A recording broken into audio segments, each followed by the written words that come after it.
पिछले video lecture में हमने क्लेन गॉर्डन इक्वेशन या हम शॉर्ट फॉर्म में केजी इक्वेशन बोलेंगे, उसको आपके सामने डिस्कस किया था। अब उसमें आगे हमें क्या करना है, ये टॉपिक हमने लिखा हुआ है charge and current densities using Klein Gordon equation. Klein Gordon equation हमने ऑलरेडी उसकी लिमिट टाइम की कम लगे इसलिए पहले से लिख दिया है। आप पहले से जान चुके हैं del square minus 1/c square divide 2 square upon divide t square minus m square c square upon h cross square phi equal to 0। r और t आप जानते हो कि स्पेस और टाइम दोनों को एक्सप्रेस करता है। कोई भी पार्टिकल जिसको डिस्क्राइब किया जाएगा वो किसी टाइम पे डिस्क्राइब किया जाएगा और स्पेस में किसी पोजीशन पे किया जाएगा, इसलिए आर टी का फंक्शन हम लेते हैं। तो ये हो गया आपका क्लेन गॉर्डन इक्वेशन। चार्ज और करंट डेंसिटीज को पता करने के लिए हम इसका कॉम्प्लेक्स कॉन्जुगेट लेते हैं। कॉम्प्लेक्स कॉन्जुगेट में क्या होता है, फाई की जगह फाई स्टार लेते हैं, आई की जगह माइनस आई लिखते हैं। यहाँ पे कुछ भी नहीं है, आई ना पहले टर्म में है, ना दूसरे में है, ना तीसरे में है। फाई की जगह हमने फाई स्टार सिर्फ लिख दिया और कॉपी करके आप complex conjugate of Klein Gordon equation हमने लिखी हुई है। अब हमें कुछ करना है मैथमेटिकल। सबसे पहले आप इसमें देखिए मल्टीप्लाई 1 फ्रॉम लेफ्ट से फाई स्टार से हम मल्टीप्लाई करेंगे और जो इक्वेशन नंबर 2 है यानी कि उसका कॉम्प्लेक्स कॉन्जुगेट है उसको फाई से मल्टीप्लाई करेंगे और 1 से 2 को सब्ट्रैक्ट करेंगे and then subtracting 2 from 1 and further multiplying the whole equation h cross upon 2in। तो जो हमने टाइम बचाने के लिए इसका डिफरेंस किया है। डिफरेंस करने के बाद आप देखेंगे m square c square upon h cross square वाला टर्म कैंसिल हो जाएगा। एक टर्म ये वाला बचेगा, एक ये बचेगा। एक हमने डेल स्क्वायर वाला यहाँ लिखा हुआ है h cross upon 2im। Phi star से हमने मल्टीप्लाई किया था, डेल स्क्वायर फाई यहाँ से लिया तो phi star del square phi और जो माइनस किया था 2 को वो phi del square phi star plus. अब यहाँ पे देखिए पहले से m स्क्वायर ये 1/c स्क्वायर पहले से है तो इसमें c की जगह c स्क्वायर आएगा, m आएगा और दूसरा i आएगा। i को हम हटाने के लिए इसमें i स्क्वायर हमने i से मल्टीप्लाई डिवाइड किया और i स्क्वायर को -1 रख के इसको प्लस में लिख दिया है। तो IH cross upon 2mc square phi star divide 2 phi upon divide t square, इस तरीके से ये हमको इक्वेशन मिल गई है। इक्वेशन थर्ड, इसी इक्वेशन को हम लिख सकते हैं थोड़ा सा शॉर्ट करके डेवर p RT अपॉन डेवर t plus del dot s RT equal to 0। जहां पे p हमने लिख दिया है IH cross upon 2mc square into this much और s लिख दिया है h क्रॉस अपॉन 2im, माने इस वाले को हमने लिख दिया है s से। ठीक है, और आप ये समझ सकते हैं इसको हमने a लिखा है, इसको b लिखा है और दोनों इक्वेशंस को मिला के इक्वेशन नंबर 5 लिखा हुआ है। जहां पे जो p हमने लिखा है ये प्रोबेबिलिटी को रिप्रेजेंट कर रहा है और s उस करंट को जहां चल रही है पार्टिकल्स उस करंट को एक्सप्रेस कर रहा है। मैं समझता हूं समझ गए होंगे। एक बार फिर मिटाने से पहले मैं बता दूं, हमने बहुत सिंपल सा टॉपिक है क्लेन गॉर्डन इक्वेशन लिखा, उसकी कॉम्प्लेक्स कॉन्जुगेट इक्वेशन लिखी, हमने दोनों को 1 से 2 को सब्ट्रैक्ट किया, मल्टीप्लाई कर दिया हमने h क्रॉस अपॉन 2im से। जो इक्वेशन मिली वो ये है।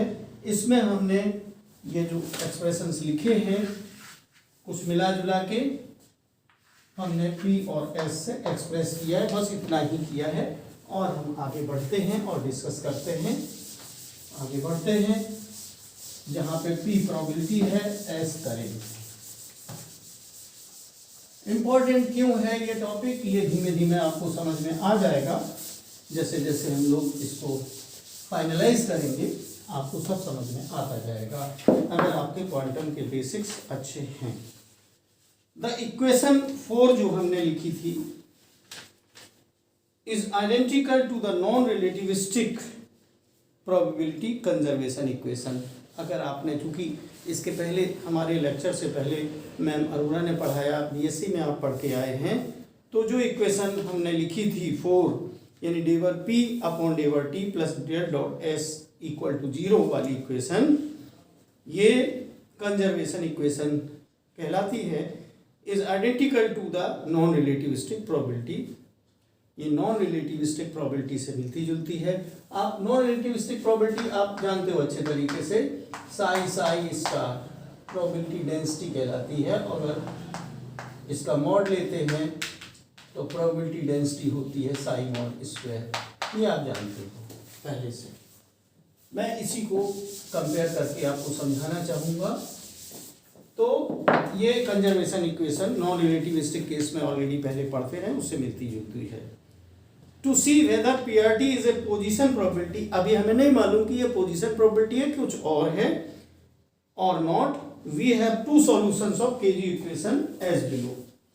हमने एक प्लस में, आपने देखा होगा एक प्लस और माइनस उसमें आता था, साई इक्वल टू एक्सपोनेंशियल, ये सॉल्यूशंस ऑफ ऑलरेडी पिछले डिस्कशन में देख चुके हैं, आई k dot r minus omega plus T लिख दिया है मैंने, और इसके अलावा एक साइन माइनस में लिखेंगे equal to exponential I k dot r minus omega minus T. इस तरीके से हमने इसको लिखा है। ये इक्वेशन हम 6 लिख सकते हैं, दोनों को मिला के ए और बी मिला के 6 लिख सकते हैं। The correspondence to positive and negative values of the energy respectively, पहली बात इसमें नोट करें, ध्यान से सुनते जाएं, इसके नोट्स हम आपको प्रोवाइड कर ही रहे हैं, उससे पढ़ लीजिए। 5 प्लस आर टी का क्या मतलब है, यानी 5 plus gives position probability and 5 minus gives the negative probability. ये पॉजिटिव प्रोबेबिलिटी है 5 प्लस और 5 माइनस नेगेटिव प्रोबेबिलिटी है। वी में ओमिट आर्बिट्रेरी ऑल 5 माइनस, जैसा कि हम पिछले में भी हैं कि हम इस पर ध्यान नहीं देंगे, ओमिट कर देते हैं जो माइनस वाली हैं with negative energy to make the probability positive. अब हमारे पास अभी फिलहाल जो तक हम लोगों ने थ्योरी पढ़ी है, ओमिट करने के अलावा कोई ऑप्शन नहीं है, तो वी में omit, but it is unjustified. हम कर देते हैं लेकिन अनजस्टिफाइड है, because the solutions of 5 plus, जो इसके सॉल्यूशंस हैं, सॉरी मैं 5 के बजाय साई के बजाय 5 नोटेशन लेके चल रहा हूँ, तो 5 नोटेशन से ही चलेंगे। Solutions of 5 plus with positive energy alone do not form a complete set. अगर हम सिर्फ पॉजिटिव लेके चलेंगे तो कंप्लीट सेट नहीं बनेगा। ये आर्गूमेंट बहुत ज़रूरी है कि हम ओमिट कर सकते हैं, लेकिन ओमिट करना अनजस्टिफाइड है। क्यों अनजस्टिफाइड है? Because the solutions of 5 plus with positive energy alone do not form a complete set. Point number 2, Pauli and Weisskopf propose that PRT, यानी प्रोबेबिलिटी जो हम लेके चल रहे हैं प्लस वाली, multiplied by the charge of the particle, अगर particle charge particle है उसके चार्ज से मल्टीप्लाई कर देते हैं, can be interpreted as charge density. अगर हम इसको उसके चार्ज से मल्टीप्लाई करेंगे तो ये जो है चार्ज प्रोबेबिलिटी बन सकती है ना। तो अगर चार्ज प्रोबेबिलिटी है, माइनस आ जाता है तो उसमें माइनस प्रोबेबिलिटी में आ सकता है, प्लस है तो प्लस आ सकता है। Which can be positive as well as negative so long it is real, अगर रियल है। नेक्स्ट पॉइंट हम डिस्कस करना चाहते हैं, we can get for stationary state solution, psi जो सॉल्यूशन है वो क्या आएगा, e to the power i k dot r minus omega t, that जो पीआरटी निकल के आएगी तो बहुत डिटेल में डिस्कस नहीं करूँगा। H cross omega upon m c square phi star phi. अब ये हम इसका फंक्शन है, ये भी लिख देते हैं, ये निकल के आएगा अगर इनके सॉल्यूशन हम लेके चलते हैं इस इक्वेशन का। यही वेव इक्वेशन हम लोगों ने बेसिकली कंसीडर करी थी। In the non relativistic limit, अगर हम नॉन रिलेटिविस्टिक लिमिट लगाएंगे तो ऐसी स्थिति में जो मोमेंटम है p will be very very less than m c हो जाएगा। तो इसमें हम क्या करेंगे कि जो बेसिक इक्वेशन होती है E square equal to p square c square plus m square c to the power 4, ये बेसिक रिलेटिविस्टिक इक्वेशन लेके चलते हैं। It can be seen from the expression. अब हमने जब हम डेरिवेशन कर रहे थे तो आप याद करिए कि E इक्वल टू यानी H क्रॉस ओमेगा, E को हम लोग जब H क्रॉस ओमेगा रख देते हैं इक्वल टू रूट ऑफ, और P को हम यूज करेंगे H क्रॉस K, तो ये हो जाता है H cross square K square plus m nought square c to the power 4। M nought और एम से कंफ्यूज ना हो, हम रेस्ट मास एम नॉट लेते हैं तो कभी लिख जाता है कभी नहीं, फिलहाल मास ऑफ द पार्टिकल लेके चलेंगे तो गलतियां नहीं होंगी। अब इसमें इन्होंने कहा कि that omega h cross omega और m c square, h cross omega और एम सी स्क्वायर, जो कि अगर हमारा वो कम हो गया तो ये h cross omega equals to m c square square root में आ जाएगा। चूंकि अभी आपने लिखा कि P is very very less than, माने इसमें ये वाला टर्म बड़ा हो जाएगा m square c to the power 4, ये निग्लेजिबल हो जाएगा, तो सिर्फ नीचे अंदर बचेगा सिर्फ m square c to the power 4, इसका square root m c square हो जाएगा, यानी h cross omega equal to m c square हो जाएगा। जब ये दोनों इक्वल हो गए नॉन रिलेटिविस्टिक केस में, in case of in non relativistic case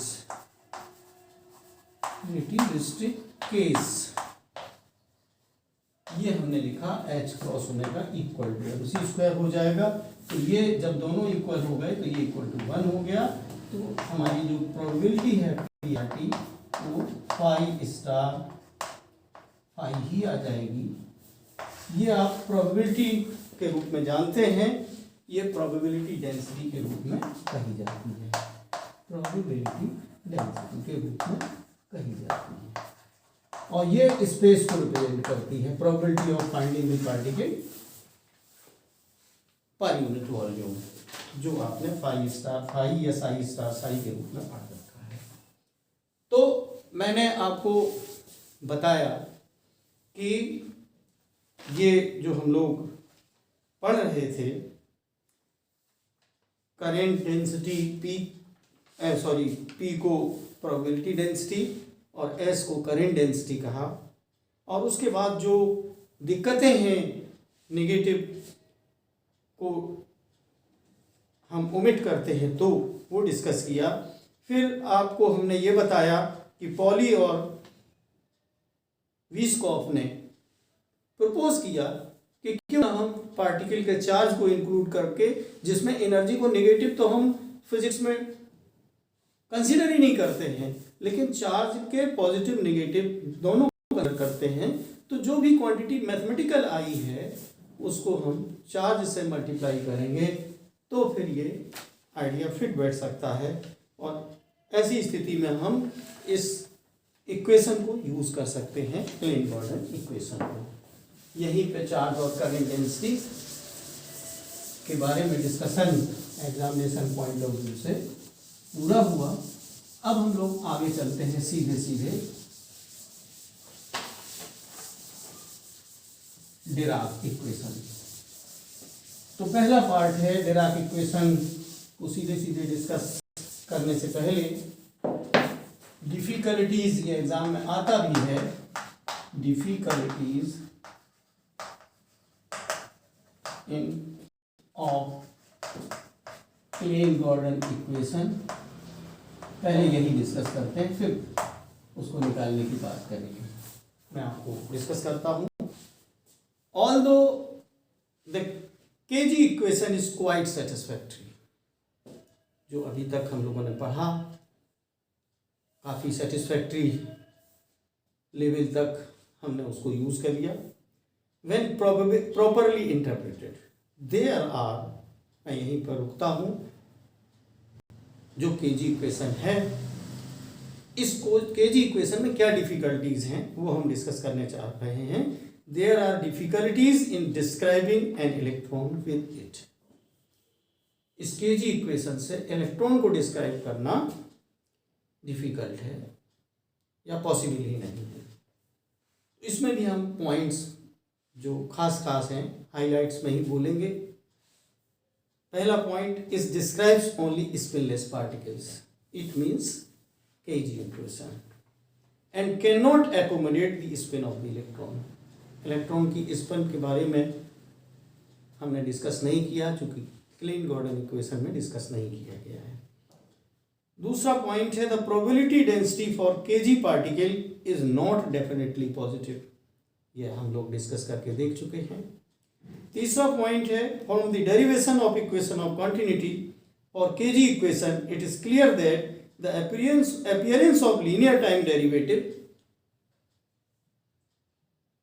जो लीनियर टाइम डेरिवेटिव आया था इन पीआरटी, जो पीआरटी के लिए इक्वेशन लिखी थी, मैं दोबारा रिपीट नहीं करूँगा, आप वहाँ पे पहुँच सकते हैं, is unavoidable so long as the wave function satisfies a partial differential equation quadratic in the time derivative. Time derivative में क्वाड्रेटिक रहती है, आपने देखा ही है। One can avoid this difficulty. ये डिफिकल्टीज हमने 3 बताई। एक तो इलेक्ट्रॉन को डिस्क्राइब नहीं किया जा सकता है क्योंकि स्पिनलेस पार्टिकल्स को ही कंसीडर किया है केजी इक्वेशन में। दूसरी, probability density for KG particle is not definitely positive.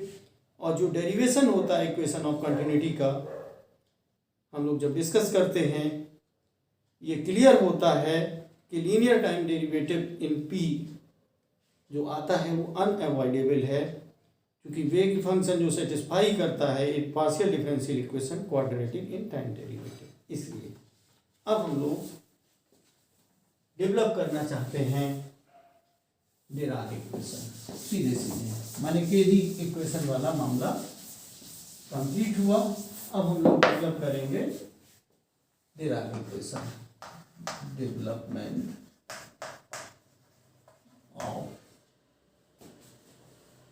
Of Dirac equation. Dirac equation थोड़ा सा ध्यान से सुन लीजिएगा, बहुत सिंपल है, बशर्ते आप ध्यान से इसको सुनेंगे। ये 1928 में, इन 1928, बहुत 100 साल नहीं हुआ इसको, Dirac in 1928 derived an equation linear in the time derivative. जो प्रॉब्लम थी उसको सॉल्व किया। टाइम डेरिवेटिव के साथ लीनियरिटी पॉसिबल नहीं हो पा रही थी केजी इक्वेशन में, उन्होंने टाइम डेरिवेटिव में linear which is relativistically invariant with positive definite probability. दूसरी बात, जो रिलेटिविस्टिक इनवेरिएंट होता है, यानी लॉरेंज ट्रांसफॉर्मेशंस जो है किस लिए हैं, स्पेस और टाइम के लिए हैं लॉरेंज ट्रांसफॉर्मेशंस, वो इनवेरिएंट होना चाहिए। वो यहाँ पे प्रोबेबिलिटी को हम कंसीडर करते हैं, probability invariant positive definite probability होती है। दूसरा पॉइंट है Dirac's theory describes half spin particles. Half spin वाले पार्टिकल्स को भी डिस्क्राइब करती है। That includes very good physical interpretation of the negative energy solutions. और ये नेगेटिव एनर्जी सॉल्यूशंस का भी इंटरप्रिटेशन डिराक इक्वेशन में होता है। अब कैसे शुरू करें डिराक इक्वेशन को डेवलप करने के लिए? आप रिलेटिविटी के लिए हमने आपको बताई था कि जो एनर्जी वाला क्लासिकल रिलेटिविस्टिक इक्वेशन है, क्योंकि हम क्लासिकल फिजिक्स के आधार पर थ्योरी ऑफ रिलेटिविटी पढ़े हैं, p² c² plus m square, मैं नोट नहीं लगा रहा हूँ, लिखने में भूल हो जाती है, आप इसी से समझिए। ये इक्वेशन हमने लिया है। Accordingly the relativistic Hamiltonian for a free particle is the positive square root of right hand side. अगर हम इसका स्क्वायर रूट निकालेंगे तो पॉजिटिव नेगेटिव दोनों आएंगे, जिसमें पॉजिटिव जो आएगा उसको हम हैमिल्टोनियन के रूप में कंसीडर करेंगे, replacing p by minus i h cross, जहाँ यहाँ पे p है, p की जगह आप ऑपरेटर्स के रूप में जानते हो minus i h cross del, and in this Hamiltonian we get a wave equation unsymmetrical with respect to space and time derivatives। अगर हम ऐसा यूज कर लेते हैं तो अनसिमेट्रिकल आता है, ये हम लोग पहले कर चुके हैं। डिराक ने मॉडिफाई किया, डिराक मॉडिफाई, ये तरीका उन्होंने फॉलो नहीं किया। हैमिल्टोनियन को ही अच्छे तरीके से हमें कंसीडर करना है, उसी में पूरी मेंटल एक्सरसाइज हुई। Modify this Hamiltonian in such A way as to make it linear in space derivative। इसको स्पेस डेरिवेटिव में लीनियर बनाया। in order to linearize the Hamiltonian in momentum in mass terms his express the quantity। ये जो हमारी ये वाली चीज है उसको, इसमें पूरी मैथमेटिक्स है, अभी फिजिक्स न लगाइए, मैथमेटिकली उन्होंने कुछ किया, p square c square plus m square c to the power 4 को क्या किया, इसको यूं लिखा सी स्क्वायर और इसको पी स्क्वायर की जगह p x square plus p y square plus p z square plus m nought square c to the power 4। यहाँ पे कोई दिक्कत नहीं, मैं इक्वेशन नंबर 2 ले लेता हूँ। पहली वाली इक्वेशन हमारी ये है, दूसरे वाले में हमने ये वाला काम किया। अब इसको परफेक्ट स्क्वायर बनाने पर उन्होंने ज्यादा जोर दिया। इसको एज ए परफेक्ट स्क्वायर इसको लेना है, the simplest possibility as perfect square. अब इसको बनाना है परफेक्ट स्क्वायर, इसमें बुद्धि लगानी है, कैसे हम परफेक्ट स्क्वायर बनाएं, ये काम करके दिया डिराक ने। The simplest possibility is, simplest possibility is क्या है, पी एक्स स्क्वायर, पहले इस पे हम एक्सरसाइज करेंगे, p x square plus p y square plus p z square plus m nought square c square को हमें बनाना है।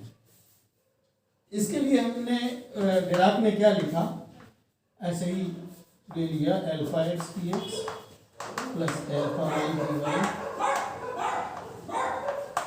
Plus alpha z p Z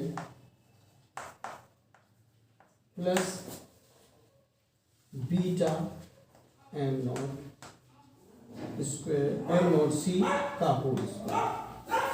देखिए यूं लिखा हुआ है, आप पुरानी मैथमेटिक्स के हिसाब से ये चीज लिख नहीं सकते, राइट हैंड साइड में जो लिख रखा है, लेकिन डिराक ने इसी रूप में जबरदस्ती लिखा कि ये p x square plus p y square plus p z square plus m nought square c to the power m nought square c square को हम परफेक्ट स्क्वायर के रूप में ऐसे उन्होंने जबरदस्ती लिखा।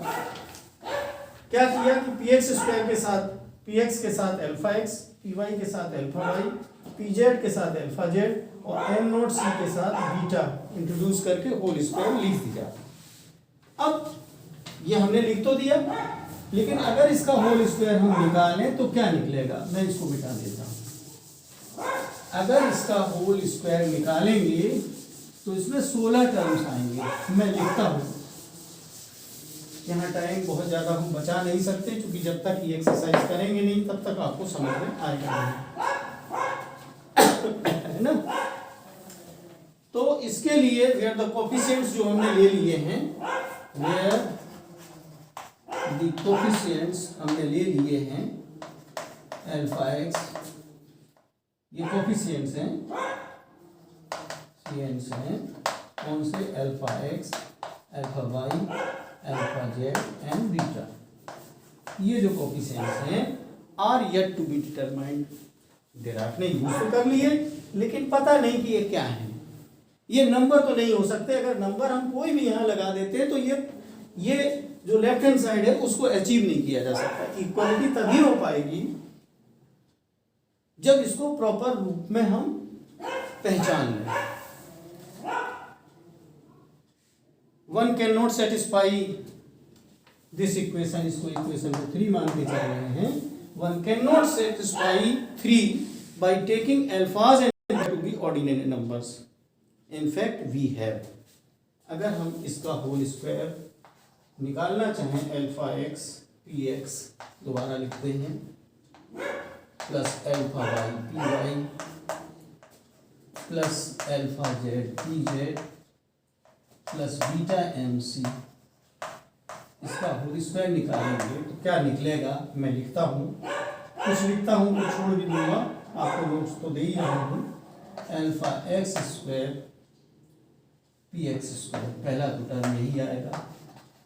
दूसरा जो है आएगा alpha x alpha y, alpha x alpha y x p y, मैंने आपस में इनके मल्टीप्लिकेशन से निकलेगा। जब होल स्क्वायर का मतलब 2 बार मल्टीप्लाई। इसी तरीके से इसका और इसका alpha x alpha z P x P z plus, sorry ये यहाँ पे आए थे, अब हम इसके बाद यहाँ जाएंगे तो ये आएगा plus alpha x beta p x beta m c square, beta m c, beta तो हम लिख ही चुके हैं, एम सी, ये इस तरीके से आएगा। प्लस अब उल्टा करेंगे, क्योंकि अब सेकंड को करेंगे, सेकंड वाला इससे मल्टीप्लाई करेंगे, फिर इससे करेंगे, फिर इससे करेंगे, तो इस तरीके से 1 2 3 टर्म यहाँ पे आएंगे और फिर खुद इसका होल स्क्वायर आएगा, है ना। तो इस तरीके से हम लिखेंगे alpha y alpha x p y p x plus, इसके बाद इसका हमने इसको इसके साथ कर दिया, तो इसके साथ करते हैं alpha y square p y square, एक ही करना है, प्लस अब जेड के साथ करेंगे alpha y alpha z p y p z. अब इसके साथ इसको करेंगे, इससे निकलेगा plus alpha y beta alpha y beta p y beta m सी।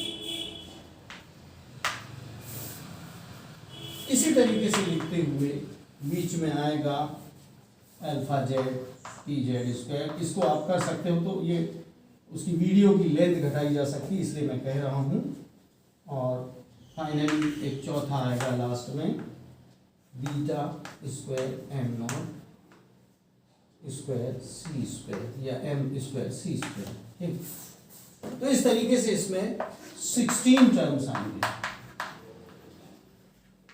अगर हम इनको ऑर्डिनरी नंबर मानते हैं तो ये कभी कैंसिल हो ही नहीं सकते। Now if alphas and betas are ordinary numbers, then right hand side का मतलब ये लेफ्ट हैंड साइड है इस इक्वेशन का, और ये जो हमने एक्सपेंड करके इसको स्क्वायर करके जो लिखते हैं 16 टर्म्स, हमने कुछ नहीं लिखे हैं, छोड़ दिए हैं। आप सीख में आ गए हैं, you can do your self. अल्फाज एंड बीटा आर, ये दिमाग लगाने की बात है, ये डिराक का जो माइंड है वो किस तरीके से चला था वो इसमें एक्सप्रेस हो रहा है। If alphas and beta are ordinary numbers then right hand side of 3 involves the cross product. देखिए क्रॉस प्रोडक्ट, कहीं अल्फा एक्स अल्फा वाई हो रहा तो फिर अल्फा वाई अल्फा एक्स भी कहीं हो रहा है, पी एक्स पी वाई हो रहा है तो पी वाई पी एक्स भी हो रहा है। इस तरीके से हमको जब 16 एक साथ देखेंगे तो आपको दिखाई देगा। Involves the cross product of p's which do not appear in left hand side, जो लेफ्ट हैंड साइड में है ही नहीं बिल्कुल। बट इफ वी टेक अल्फाज एंड बीटास सच दैट, ये उन्होंने प्रपोज किया कि अगर हम अल्फा बीटा को इन 16 टर्म्स को ठीक से समझने के लिए हम ऐसा ले लें, इफ वी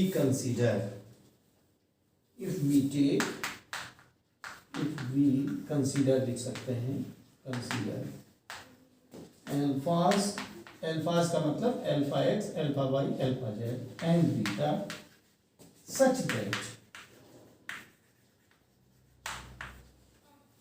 ऐसे हो जाएगा alpha x alpha y equal to minus alpha y alpha x, ऐसा कुछ हो जाए। इसी तरीके से alpha x alpha z equal to minus alpha z alpha x हो जाए।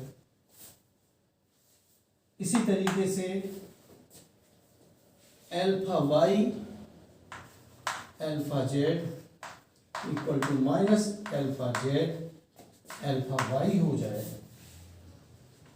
Alpha x beta equal to minus beta alpha x हो जाए। इसी तरीके से alpha y beta equal to minus beta alpha y हो जाए and alpha z beta equal to minus beta alpha z हो जाए। तो इसमें इनके अलावा एक जो है beta square m square c square, alpha y square p y square, alpha x square p x square और alpha z p z square यहाँ बीच में आएगा। ये वाले को छोड़ के सारे के सारे एक दूसरे से कैंसिल आउट हो जाएंगे एक्सेप्ट 1, 2, 3 एंड 4 टर्म्स। इन्होंने बताया कि इफ अल्फाज आर ऑपरेटर्स में ऐसा हो सकता है, तो हम ऑर्डिनरी नंबर के बजाय उन्होंने कह दिया कि हम इस तरीके से अगर लेते हैं और फिर ये कहते हैं डिराक महोदय कि दैट इज, इससे ये क्लियर है क्योंकि इसमें कम्यूटेशन रूल्स लग रहे हैं जो अभी हमने लिखा था। तो that is alphas are operators, ये उन्होंने पहचान के बताया कि alphas are operators with anti commutation,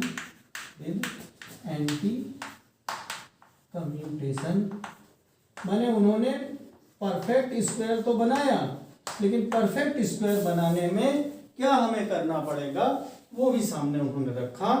relations 4, जो रिलेशंस अभी हमने मिटा दिए थे उनको 4 डाल रखा था।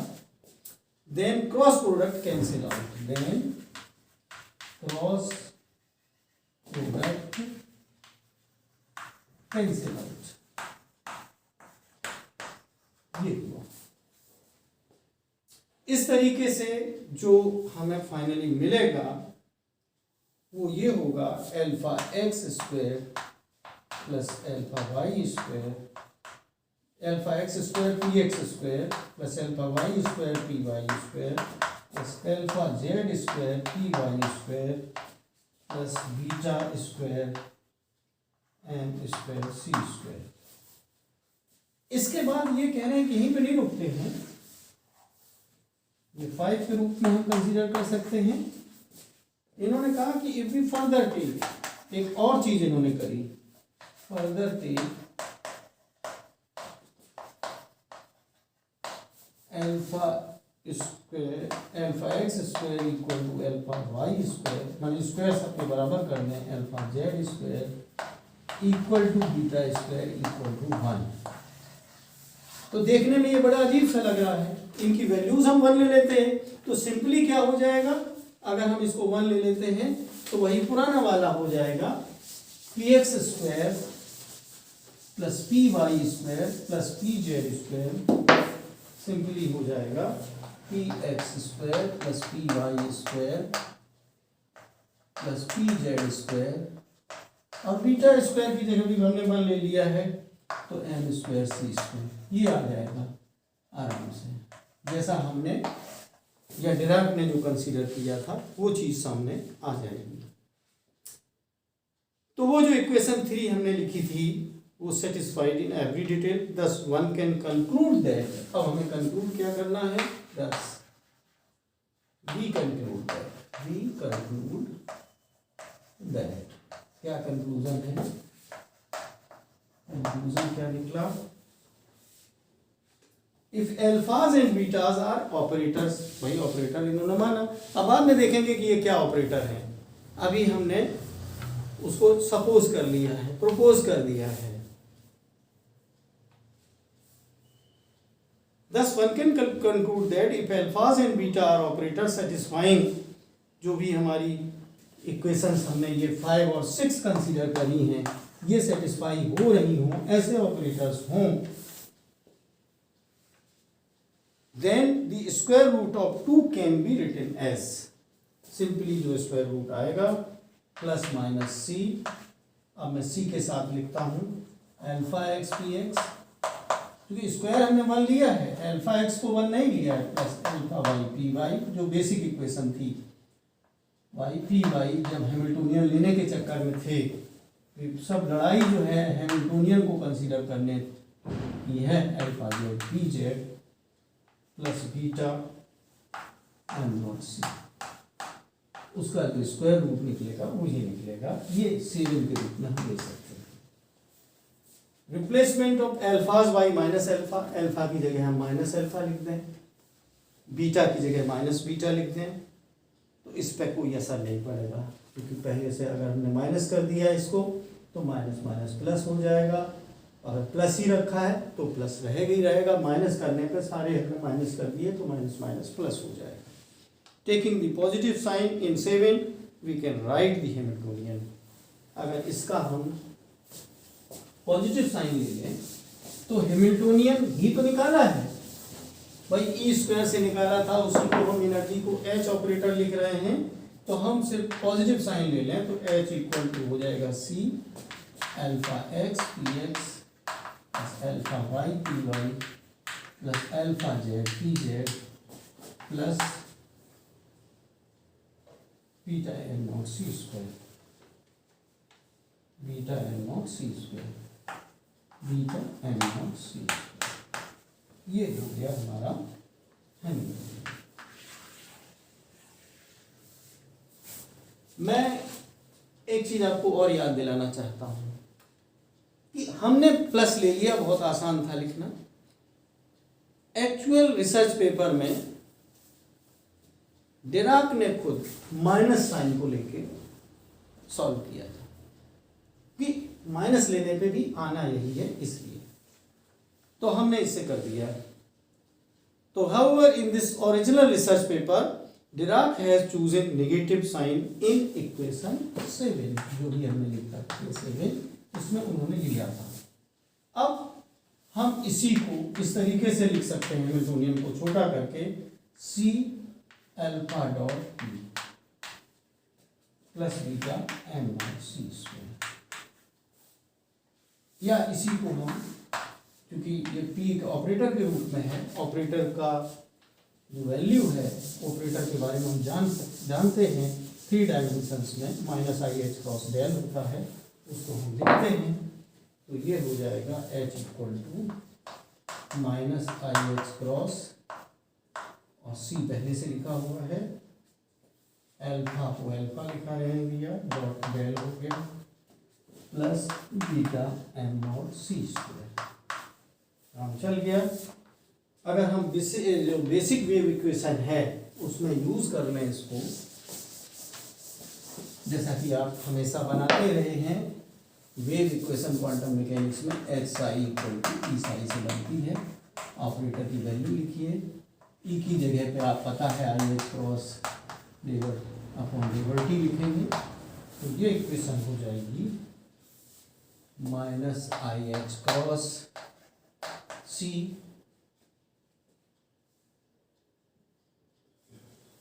Dot del dot alpha dot del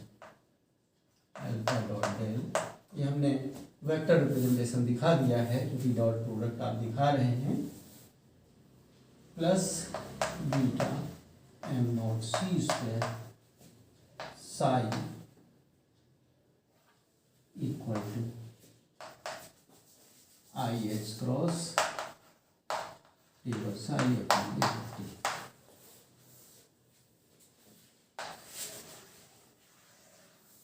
Which is famous Dirac relativistic wave equation.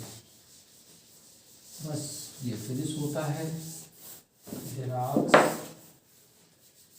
which is famous Dirac's relativistic wave equation.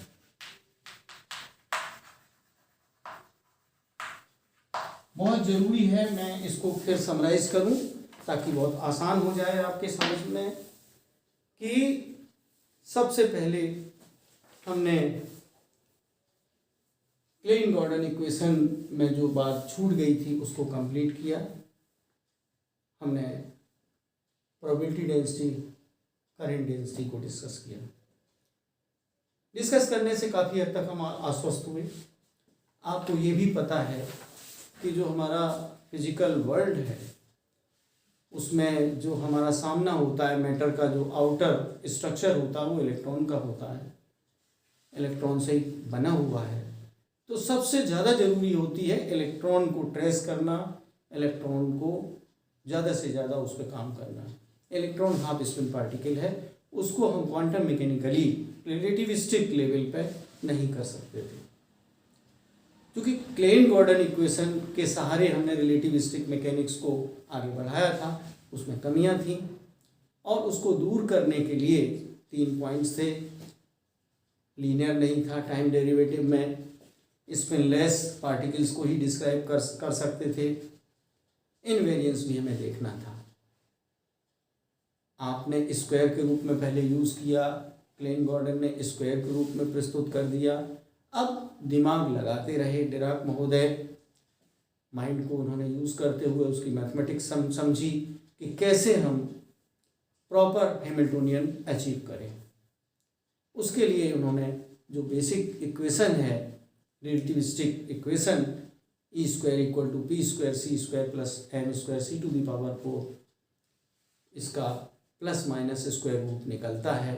और पी को भी उन्होंने फैला लिया, उसके कंपोनेंट के फॉर्म में लिखा p x square plus p y square plus p z square. Perfect square बनाने के लिए जो हम लोगों ने करा उसमें हमने कुछ अनजान कॉफिशेंट्स लिए, मतलब डिराक ने लिए, इसलिए हम लोगों ने लिए. अल्फा एक्स पी एक्स के साथ हमने मल्टीप्लाई किया, पी वाई के साथ alpha y p y, p z के साथ अल्फा जेड पी जेड, और एम सी के साथ भी हमने बीटा मल्टीप्लाई किया और उसके साथ परफेक्ट स्क्वायर हमने मतलब डिराक ने लिख डाला. लिखने के बाद जब उनको हम एक्सपेंड करेंगे तो 16 टर्म्स आ रहे हैं. उसमें 4 टर्म तो हमें स्वीकार थे, लेकिन जो बचे हुए 12 टर्म थे जिसमें अल्फा एक्स अल्फा वाई आ रहा था, या अल्फा एक्स अल्फा जेड आ रहा था, या अल्फा एक्स बीटा आ रहा था, उनके जो है एंटी कम्यूटेशन रूल्स जहाँ लगते हों उस पर माइंड को हमने दौड़ाया, डिराक ने दौड़ाया, तो ये पता चला अगर ऑपरेटर नंबर के बजाय हम ऑपरेटर के रूप में ले ले तो ये काम बन सकता है. ऐसा ही उन्होंने किया, वो कैंसिल आउट हो जाएंगे और उसको पहचानने के लिए हमने ये सब किया और उसका परफेक्ट स्क्वायर रूट निकाल के प्लस माइनस आया. तो उसमें ये पॉसिबिलिटी सामने दिखी, चाहे प्लस लो चाहे माइनस लो. हमने प्लस लेके हैमिल्टोनियन आपके सामने रख दिया. डिराक ने स्वयं माइनस लेके करा था, मैंने समझा दिया माइनस लेने में कोई प्रॉब्लम नहीं है. और इस तरीके से जब हैमिल्टोनियन आ गया तो बेसिक इक्वेशन जो आप शुरुआती लेवल में पढ़ते हैं h psi equal to E psi, ये हैमिल्टोनियन मिला था. इसमें हमने h into psi equal to E psi, ये ई है, ई साई लिख दिया और इस तरीके से हमने प्राप्त करी क्या कहते हैं डिराक्स रिलेटिविस्टिक वेव इक्वेशन.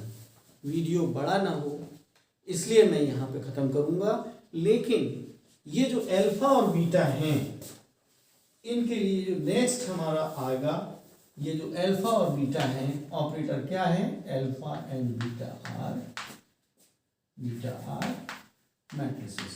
इन मैट्रिक्स के फॉर्म में इसकी फिजिक्स हम लोग ये मैथमेटिक्स समझेंगे। Alpha and beta are matrices, इसमें अल्फा एक्स अलग होगी, अल्फा वाई होगी, हमें पहचानना होगा अल्फा जेड क्या है और बीटा क्या है। इसकी बैकग्राउंड हम अल्फा एंड बीटा मैट्रिसेस के रूप में नेक्स्ट वीडियो में डिस्कस करेंगे, उनकी प्रॉपर्टीज डिस्कस करेंगे, इन पे बेस्ड प्रॉब्लम्स भी आती हैं उनको डिस्कस करेंगे। फिलहाल मैं यही